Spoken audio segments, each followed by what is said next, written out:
Bonjour à toutes et à tous. C'est la deuxième, enfin la troisième partie, mais la deuxième vidéo sur le 9e CM de géographie de la population et on va s'intéresser, au fait que l'environnement est fragilisé, voire même menacé, hein, par la croissance de la population. Et d'abord, on va revenir sur les changements environnementaux globaux, brièvement, hein, parce qu'on pourra en parler, beaucoup, mais on va rappeler les grands traits de ces changements. On est dans un contexte, hein, où c'est un phénomène global, de dérèglement, climatique, de réchauffement climatique aussi, qui est causé et qui est même, causé et qui continue à s'amplifier suite aux activités humaines. Alors la source la plus fiable qu'on a pour documenter cette question de réchauffement et de dérèglement climatique, c'est le GIEC, le groupe d'experts intergouvernemental sur l'évolution du climat. Hem qui est composé de 36 membres, c'est des experts, c'est des scientifiques et ils s'appuient sur des publications scientifiques pour faire une synthèse et voir, l'évolution de la situation climatique mondiale. Et ils publient des rapports régulièrement qui sont très documentés. On voit, sur ce graphique que le réchauffement climatique, il est calculé à partir de la période, enfin on le voit pas d'ailleurs, c'est moi qui vous le dis, il est calculé à partir de la période pré-industrielle, donc avant la révolution industrielle et actuellement, vous voyez ici, il est à peu près 1 degré de moyenne, par rapport à la situation avant la révolution industrielle. Les estimations, moyennes, elles envisagent, un réchauffement climatique à 1,5 degré en 2040.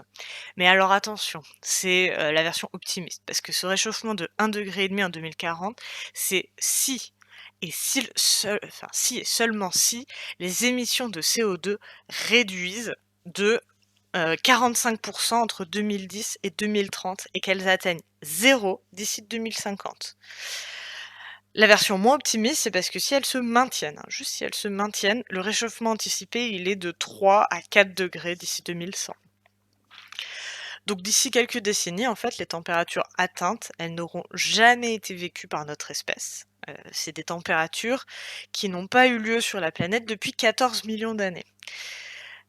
Donc voilà, là on a 1 degré, on va dire, qui est fait et la question c'est maintenant d'avoir à savoir à quel point il sera possible de réduire les émissions de CO2 pour voir à quel point, le maximum, sera atteint. Alors bien sûr, c'est une moyenne de dire 1,5 degré ou quoi. Il y a une forte variabilité dans ce réchauffement.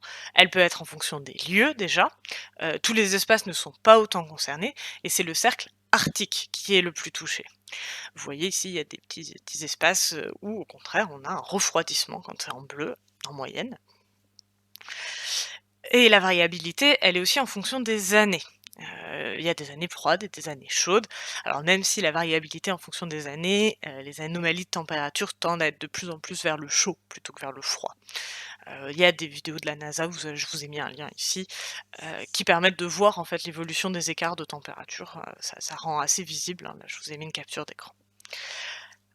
On voit une augmentation de la température moyenne qui se concentre notamment sur, on va dire l'Arctique.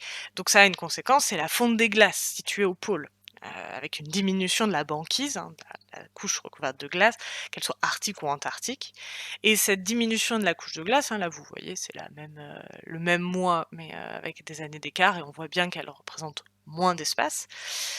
Hem Elle a une conséquence, c'est que toute cette eau qui fond se retrouve dans l'eau et donc on constate une élévation du niveau de la mer qui est constante pour le moment. Entre 2006 et 2015, elle est de 3,6 millimètres par an sur cette période.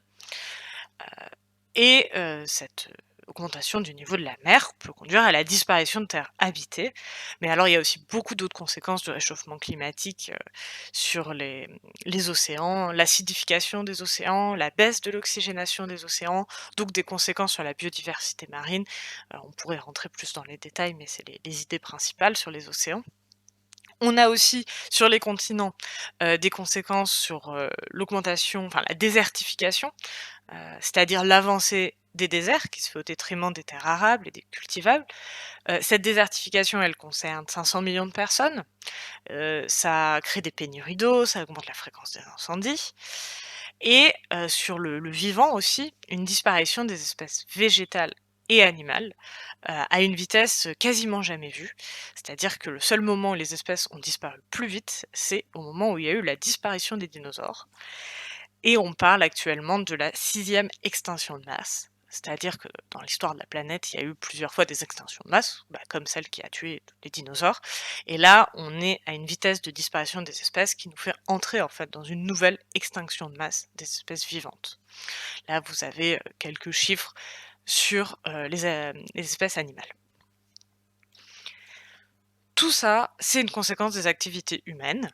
Et on va commencer par regarder le concept d'anthropocène, qui est relativement récent, qui est de plus en plus utilisé. Hem, Déjà, pour expliquer le concept d'anthropocène, il faut, voir que, pour mesurer le temps très long, l'histoire de la planète, on utilise ce qu'on appelle l'échelle de temps géologique, pas l'échelle de temps historique. On compte pas en avant, Jésus-Christ.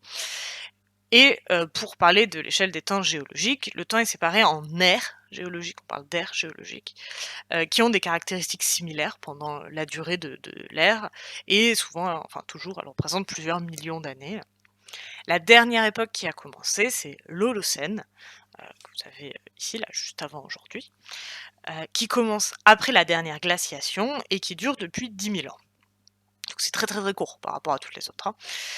Sauf que certains chercheurs, considèrent qu'on est entré dans une nouvelle ère géologique, l'Anthropocène, que vous avez le nom ici, anthro, ça vient de l'homme justement, et c'est un terme qui est apparu au début des années 1990 et qui est formalisé par Paul Crutzen, que vous avez ici. Et l'Anthropocène, qu'est-ce que c'est? C'est une ère géologique qui serait caractérisée par l'impact significatif, important et global que les activités humaines ont sur le système planétaire. La notion d'anthropocène, elle repose aussi sur l'idée, de l'irréversibilité. C'est-à-dire que la trace des activités humaines, elle est désormais inscrite dans l'histoire géologique et climatique de la planète.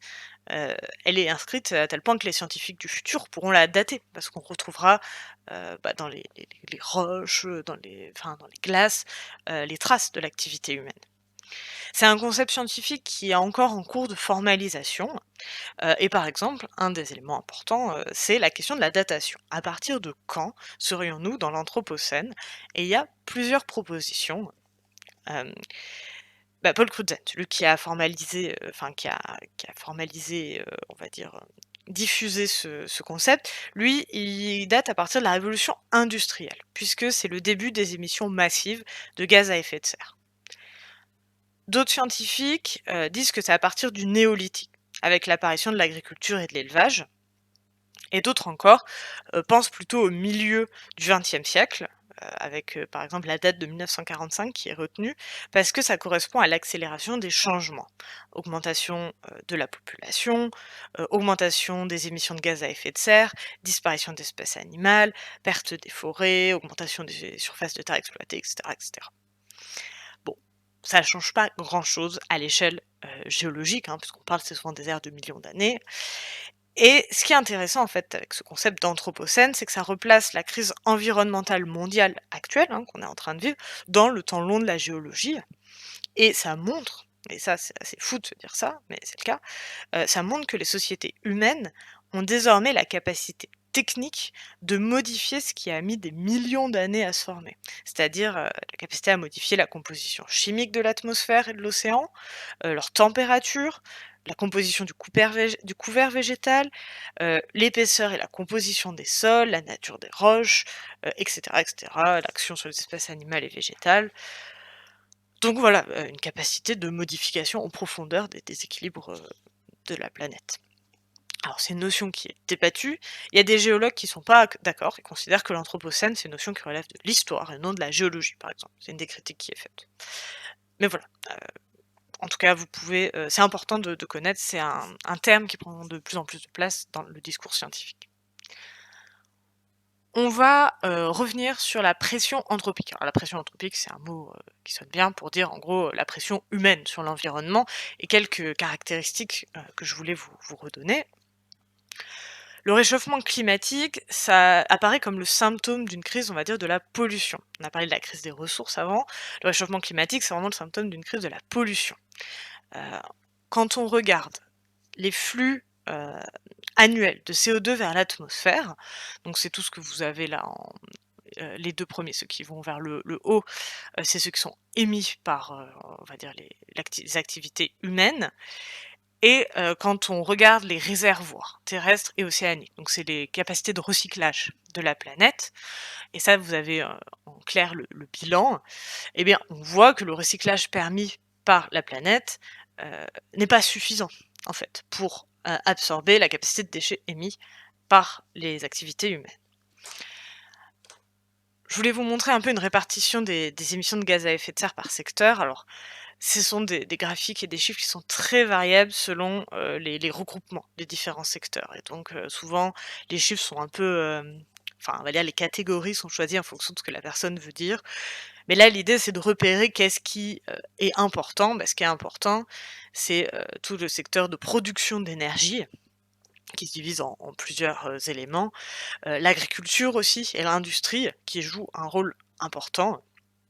Et quand on regarde, la carte des émissions de CO2 dans le monde, on retrouve, une carte qui est finalement assez proche de la carte des PIB. Et pourquoi? Bah, c'est parce que les pays riches sont ceux qui produisent le plus de gaz à effet de serre, avec toujours cet enjeu des modes de vie. Et ce qui est intéressant aussi sur cette carte, c'est qu'on a on a deux indicateurs, hein, en millions de tonnes, chiffre absolu donc, et en tonnes par habitant, donc un pourcentage rapporté à la population. On voit qu'il y a une décorrélation assez forte entre ces 2 indicateurs. Par exemple, si on regarde la Chine, c'est le premier émetteur, de gaz à effet de serre en millions de tonnes. Mais si on regarde en tonnes par habitant, elle a une production, de gaz à effet de serre qui est seulement moyenne. Heu, Ce qui est le cas de d'autres pays, et donc qui crée un sentiment, bah, d'injustice pour les États en développement, parce que ces États en développement, ils participent que très peu au réchauffement climatique, et pourtant ce sont eux qui subissent ces effets les plus durement. Je vais prendre l'exemple, des pays sahéliens dont on a un peu parlé, qui subissent la désertification, alors qu'ils ne participent vraiment que, de manière négligeable au réchauffement global de la planète. Un autre enjeu sur cette pression, des hommes sur la planète, c'est l'enjeu temporel. Parce que toutes les publications scientifiques soulignent vraiment l'accélération des changements, heu et en plus, la gravité de ces changements est amplifiée par un effet de retard. C'est-à-dire que même si on arrêtait toute émission de gaz à effet de serre, maintenant, il faudrait entre 1 et 3 siècles pour que le système océan-atmosphère, se stabilise. Donc un effet retard. Donc il y a vraiment un enjeu, essentiel de rapidité de réaction des sociétés humaines face à ces enjeux. Et à ces enjeux globaux, on va dire symbolisés par les émissions de gaz à effet de serre, il faut ajouter aussi des dégradations, on va dire plus locales ou régionales de l'environnement, que ça soit la déforestation, la dégradation des sols, la pollution ou la disparition des espèces animales. Et tout ça nous amène à nous poser la question des mesures, et la réponse est un peu dans le titre, hein, les mesures insuffisantes. Parce qu'il y a la mise en place de mesures, mais elles paraissent vraiment nettement insuffisantes, ça pour plusieurs raisons. Heu, Déjà parce que souvent ce sont des mesures locales, alors que les enjeux sont globaux. C'est-à-dire qu'on manque d'une coordination internationale efficace pour gérer les questions liées à l'environnement. Ces mesures, déjà un problème d'échelle, on l'a vu, elles ont aussi un problème, elles sont insuffisantes en fait. Un manque d'ambition dans les mesures qui sont choisies, des difficultés d'application, heu, un décalage entre ce qui est promis et ce qui est fait sur place. Par exemple, seuls 4 des continents sont couverts par des réserves naturelles considérées comme véritablement efficaces pour la protection de l'environnement. C'est 15 hein, qui sont couverts par des aires protégées, mais il existe plusieurs classes de protection, et quand on regarde de plus près, en fait, il y a que les 2 premières classes qui sont considérées comme réellement efficaces pour une vraie protection de l'environnement, et donc ça concerne que 4 des espaces, donc c'est peu. Autre problème, les accords internationaux, majoritairement, ce sont des mesures non contraignantes. En gros, des accords internationaux où ils disent: «On devrait faire ça». mais on condamne pas si les gens le font pas, donc les gens le font pas toujours. Et plusieurs causes sur pourquoi ces mesures sont insuffisantes. Alors, évidemment, c'est une simplification très forte. Le sujet, il est vaste, il est complexe, mais comme c'est pas l'objet central du CM, je voulais juste placer quelques idées. Pourquoi ces mesures sont insuffisantes? Bah, déjà, on peut quand même penser à un manque de conscience de l'urgence ou un déni de la gravité de la crise environnementale. Autre aspect, les pays développés ont du mal à renoncer à leur confort de vie ou à leur profit. Et troisième grand élément, les pays en développement vont privilégier l'amélioration des conditions de vie de leur population, plutôt que les enjeux environnementaux.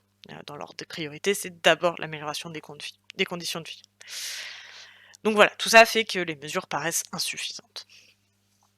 Et on va terminer cette grosse partie avec, le 3, qui se divise en 2. 2 notions pour mesurer l'impact des humains sur l'environnement. Déjà, l'empreinte écologique. L'empreinte écologique est aussi des fois appelée l'empreinte environnementale, et plus tard je reviens sur l'empreinte environnementale. Donc c'est la même chose, hein, empreinte écologique, empreinte environnementale. Le calcul de cette empreinte écologique, elle permet de donner une valeur au capital naturel. C'est-à-dire qu'elle permet de mesurer, on va dire par des quantités, qui ont été voulues comme aussi objectives que possible, le capital naturel disponible et celui que l'on consomme. Donc c'est des calculs qui ont été menés par, Hess et Wackernagel en 1996 et ils cherchent à mesurer la capacité de régénération de la biosphère. Et donc leur empreinte écologique, ils la présentent comme un calcul économique, qu'ils expriment en hectares, et donc ils considèrent que la productivité de la Terre, c'est l'offre, en fait, l'offre de la Terre. Et la consommation humaine et ses déchets, c'est la demande. Donc la capacité biologique d'un milieu, donc son offre, hein, implique le renouvellement des ressources, renouvelables, la capacité d'absorption du CO2 par l'océan et les plantes, donc tout ce qui est, voilà, la capacité à offrir un système de recyclage et tout ça. Du côté de la demande, c'est les prélèvements effectués pour la consommation humaine, par exemple la pêche, les pâturages, l'artificialisation des sols et puis les déchets produits, notamment les émissions en CO2. Là, vous avez les différentes, composantes justement, de cette, on va dire, demande, de cette consommation humaine et de ces déchets. C'est notamment, vous voyez, l'empreinte carbone qui pèse le plus. Et donc, il y a une comparaison entre la capacité biologique, l'offre, et la consommation humaine, la demande, qui permet de faire ressortir le fait que l'impact écologique des humains est supérieur à ce que la Terre peut absorber. C'est ce que vous avez là, le 1, c'est, le nombre de planètes Terre, ça depuis les années 1970. Et la capacité de charge, enfin, c'est, une notion qui, on parle de capacité de charge d'un milieu pour désigner, je vous ai mis la définition telle qu'elle est donnée par Virginie Cazès-Duva qui a travaillé, sur cette notion-là, pour désigner donc le nombre maximal de visiteurs qu'un site ou un milieu peut accueillir sans subir de dégradation ni de perturbations majeures. À la base, la capacité de charge, c'est une notion qui provient des agronomes ou des biologistes, pour mesurer le nombre, d'animaux qu'un territoire donné peut tolérer sans que la ressource végétale ou le sol ne subissent de dégradation irrémédiable. Et donc ça, c'est, à l'origine. Nous, ce qui nous intéresse, c'est que cette notion, elle a été élargie pour prendre en compte l'impact humain. Et donc Virginie Cazès-Duva, a travaillé en géographie sur les littoraux insulaires, l'île de la Réunion, des Seychelles, et elle l'utilise notamment pour mesurer la capacité de charge touristique, c'est-à-dire le nombre de touristes qu'un lieu peut accueillir sans se dégrader. Mais de manière, un peu plus large, elle est de plus en plus utilisée, cette notion de capacité de charge, pour mesurer les excès, de la présence humaine sur l'environnement. Bon, c'est un terme qui est soumis au débat parce qu'il peut aboutir à des calculs précis, par exemple un nombre de personnes souhaitables par kilomètre carré, et donc ça fait des calculs qui sont assez complexes, avec des analyses multicritères, mais c'est quand même intéressant de questionner la densité qu'un espace peut supporter avant de se dégrader. Et c'est une notion qui est généralement appliquée à l'échelle locale ou régionale, hein, sur tel espace donné, combien de gens, mais qui s'emploie de plus en plus à l'échelle globale, avec cette idée que la capacité de charge de la Terre a été dépassée. Là, on rejoint l'empreinte écologique et vous vous souvenez peut-être, on l'avait vu au premier CM, la notion du jour du dépassement de capacité de la Terre, hein. C'est-à-dire, à quel moment on a atteint, et ça c'est un calcul fait avec l'empreinte écologique, à quel moment on a atteint, l'exploitation des ressources de la totalité de la Terre, que la Terre peut produire en une année. Et bah, donc en 2018, c'était à peu près au 1er août, et tout le reste, c'est des ressources, qu'on consomme, mais qui ne seront pas renouvelées. Donc voilà, c'est ça l'idée. Je vous renvoie au premier CM si vous avez besoin de, ou à faire des recherches, hein, si vous avez besoin d'informations supplémentaires. Donc voilà, c'était une très longue partie, que j'ai pas coupée en 2. La dernière sera beaucoup plus courte. Voilà, donc rassurez-vous.